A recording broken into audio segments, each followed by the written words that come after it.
Here's a fair question, and a lot of people are quietly asking it. Why does anyone care about Anthony Kim? He won 3 golf tournaments. He never won a major. He hasn't been a relevant professional golfer since 2012.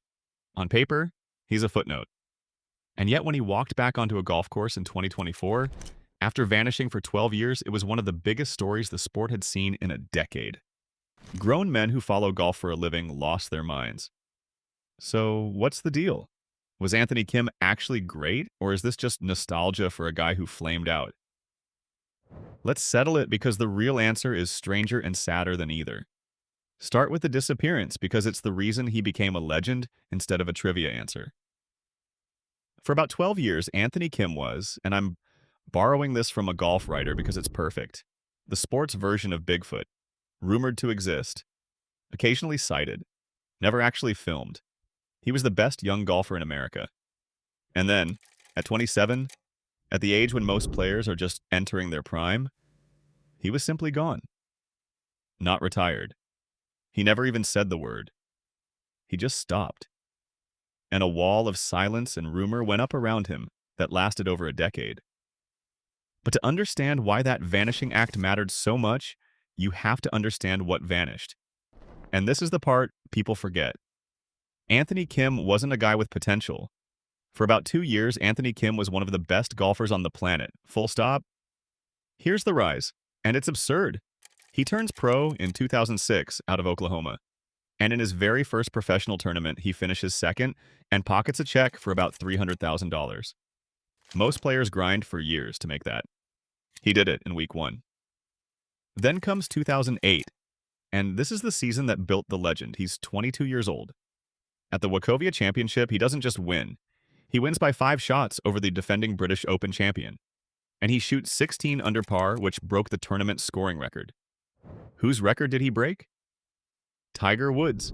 He beat Tiger's number by 3. A couple of months later, he wins again at a tournament Tiger himself hosts. That made him the first American under 25 to win twice in a single season since Tiger did it in 2000. Every sentence about young Anthony Kim eventually bumps into Tiger Woods, which tells you exactly how he was seen. He wasn't the next good player. He was supposed to be the next Tiger. By that autumn, he was ranked 6th in the entire world. And then came the moment that turned a rising star into a cult hero. The 2008 Ryder Cup at Valhalla, USA against Europe. Kim was the youngest player on either team, a 23-year-old kid. And Tiger Woods, the biggest name in the sport, was injured and not there. The American team needed someone to grab the whole thing by the collar. Kim did it. His captain, Paul Azinger, straight up called him the team's leader and described him as a street kid with a chip on his shoulder, which on a Ryder Cup team is a compliment. On the final day, in the Sunday singles, Kim asked to go first. Leading off is the pressure spot, the match that sets the tone for everything behind it.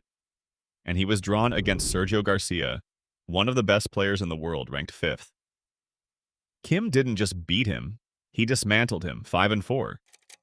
Meaning he was so far ahead the match ended with 4 holes still to play. He wore a gold belt buckle with USA on it that you could probably see from space.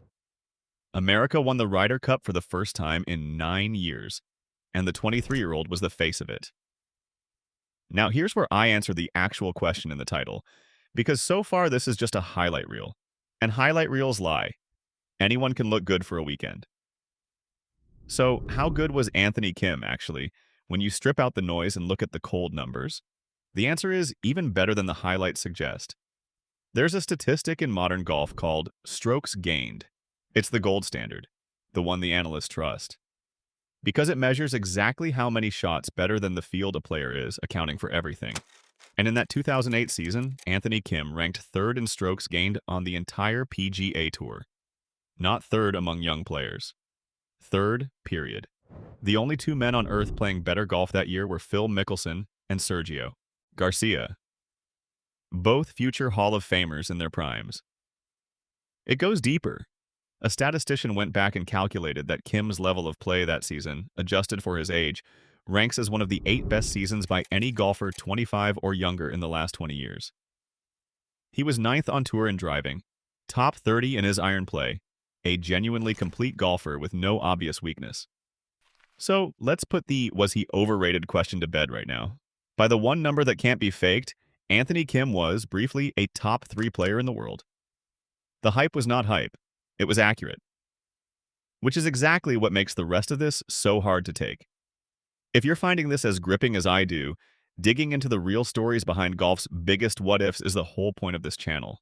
And the next part is where it turns. Because the decline did not start with the partying, whatever you've heard. It started with his body. Late in 2009, Kim developed pain in his left thumb and wrist. He made the classic athlete's mistake and played through it, which made it worse. He had surgery on the thumb, and then his body just started coming apart, one piece at a time in a slow cascade. The bad hand changed his swing, which stressed his shoulder. The shoulder led to a torn rotator cuff. That led to a damaged labrum. And then, in the summer of 2012, the big one, he ruptured the Achilles tendon in his left leg. Eventually, he'd go through around 7 surgeries, including a spinal fusion, the same major back operation Tiger Woods would later have. His last competitive shot came at the Wells Fargo Championship in May of 2012. He shot a bad first round and withdrew. The third tournament in a row he couldn't finish. Then he went in for the Achilles surgery. And that was it. He was 27 years old, and he had just hit his final shot as a professional golfer.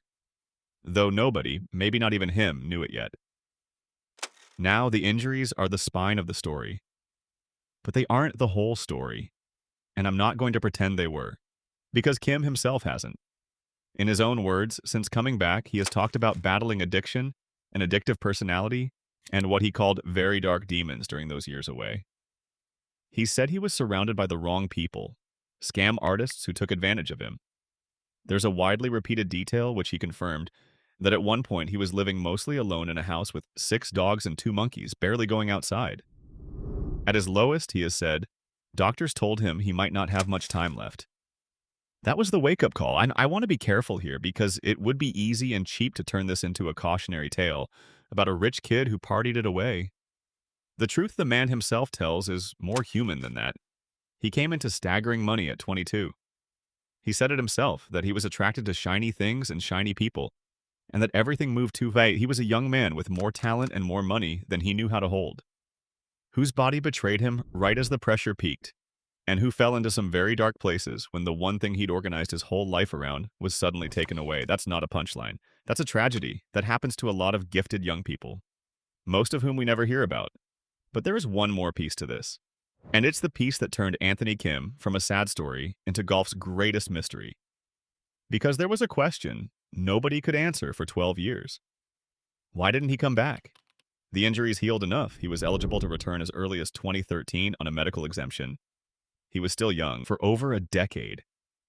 And into that silence rushed a rumor so specific and so strange that it became the defining legend of his career. The rumor is this, that somewhere along the way Anthony Kim had taken out an insurance policy against a career-ending injury, and that this policy, reportedly worth somewhere between $10 and $20 million, would only pay out, as long as he never played professional golf again. The theory, believed by a huge chunk of the golf world, was that Kim was being paid millions of dollars to stay retired. That the moment he teed it up in a real event, the money vanished. I have to be straight with you, this has never been confirmed. Not by Kim, not by any insurer, not by anyone with actual knowledge. It is a rumor. It's the rumor that explains the unexplainable. A healthy young superstar walking away from the game he was born to play and never looking back. And that's why it stuck to him like glue. It may be completely false. It's also the most interesting possible answer. And for 12 years, it was the only one anybody had. And then, in 2024, the ghost came back.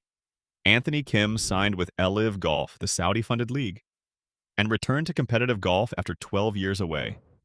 The man who brought him back was Greg Norman, then running LIV, who called him a player who oozes incredible talent. And when Kim finally teed it up again, it was genuine news. Because half the golf world had started to wonder if he'd ever really existed at all. The comeback has been, honestly, rough. He hasn't been anywhere near the player he was. 12 years is a long time, and 7 surgeries is a lot of metal. And the game moved on without him, but watching him, most people didn't feel disappointment. They felt something closer to relief, that he was okay. That he was out of that dark house and back in the sunlight playing the game for what he said was the first time in his life, just for the fun of it. So, how good was Anthony Kim, actually? The honest answer is the one that hurts. He was great. Not hyped, not overrated, not a product of one hot weekend. By the coldest numbers we have, he was a top 3 player in the world before he turned 24. Complete enough and fearless enough that the sport genuinely believed it had found the next Tiger Woods. And we will simply never know how good he could have been. Because the answer got locked away for 12 years behind a wall of injuries and demons, and a rumor about an insurance policy that may or may not be true. That's the real reason people care about Anthony Kim. He isn't a footnote. He's the biggest what-if the game has produced this century. A top-of-the-world talent who was here and then wasn't. And the story of where he went is stranger than anything he ever did with a golf club. So here's what I'll leave you with. Do you think Anthony Kim would have won majors? Maybe a lot of them? If his body and his life had held together? Or was the flame always going to burn out that fast? Tell me below. And one honest thing before you go. This channel is still small, closing in on its first 1,000 subscribers. And if these are the golf stories you want more of, subscribing genuinely helps get it there. That's the whole ask, just the once. Either way, stick around, because there are a lot more of these to tell.